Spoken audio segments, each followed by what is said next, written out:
और 25 जून को इमरजेंसी के 50 वर्ष पूरे हो गए। प्रधानमंत्री नरेंद्र मोदी ने मन की बात की 123वीं कड़ी में कहा कि इमरजेंसी लगाने वालों ने संविधान की हत्या की है। उन्होंने कहा कि इमरजेंसी लगाने वालों का इरादा न्यायपालिका को भी अपना गुलाम बनाए रखने का था।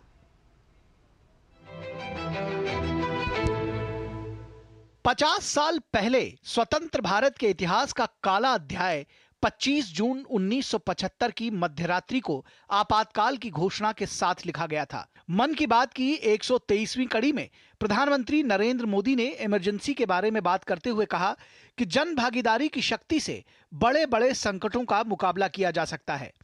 उन्होंने देश के पूर्व प्रधानमंत्री मोरारजी भाई देसाई की एक ऑडियो क्लिप का जिक्र किया।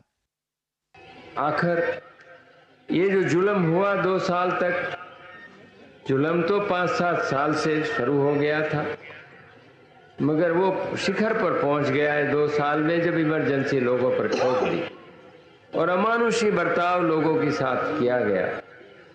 लोगों के स्वतंत्रता के हक छीन लिए गए, अखबारों को कोई स्वतंत्रता न रही, न्यायालय बिल्कुल निर्बल बना दिए गए और जिस ढंग से 1 लाख से ज्यादा लोगों को जेल में बंद कर दिए और फिर अपने मनमानी राज की ओर से होती रही, उसकी मिसाल दुनिया के इतिहास में भी मिलना मुश्किल है।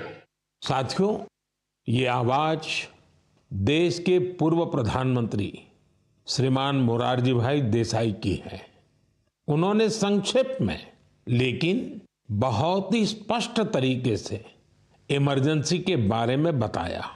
आप कल्पना कर सकते हैं वो दौर कैसा था।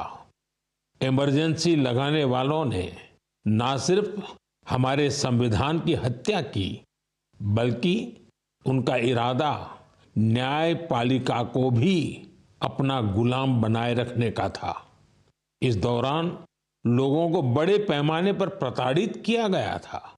प्रधानमंत्री ने कहा कि इमरजेंसी के दौरान अनेक लोगों को कठोर यातनाएं दी गईं, लेकिन भारत की जनता का सामर्थ्य है कि वो झुकी नहीं, टूटी नहीं और आखिरकार आपातकाल हटा लिया गया। उन्होंने कहा कि बाबू जगजीवन राम जी ने इस बारे में बहुत ही सशक्त तरीके से अपनी बातें रखी थीं।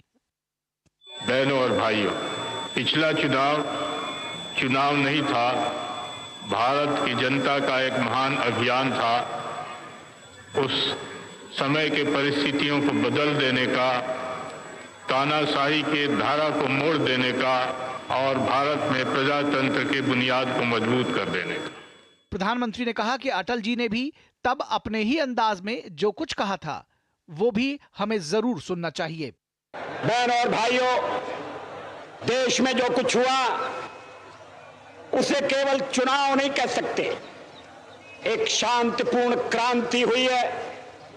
लोक शक्ति की लहर ने लोकतंत्र की हत्या करने वालों को इतिहास के कूड़ेदान में फेंक दिया है। प्रधानमंत्री ने कहा कि इमरजेंसी का डटकर मुकाबला करने वालों को हमें हमेशा याद रखना चाहिए। देश पर इमरजेंसी थोपे जाने के 50 वर्ष कुछ दिन पहले ही पूरे हुए हैं। हम देशवासियों ने संविधान हत्या दिवस मनाया है। हमें हमेशा उन सभी लोगों को याद करना चाहिए जिन्होंने इमरजेंसी का डटकर मुकाबला किया था। इससे हमें अपने संविधान को सशक्त बनाए रखने के लिए निरंतर सजग रहने की प्रेरणा मिलती है। देश में 50 वर्ष पहले लागू किए गए आपातकाल के गवाह बने लोग आज भी उस दौर को याद करके सिहर उठते हैं। उनके लिए यह किसी जंग से कम नहीं था।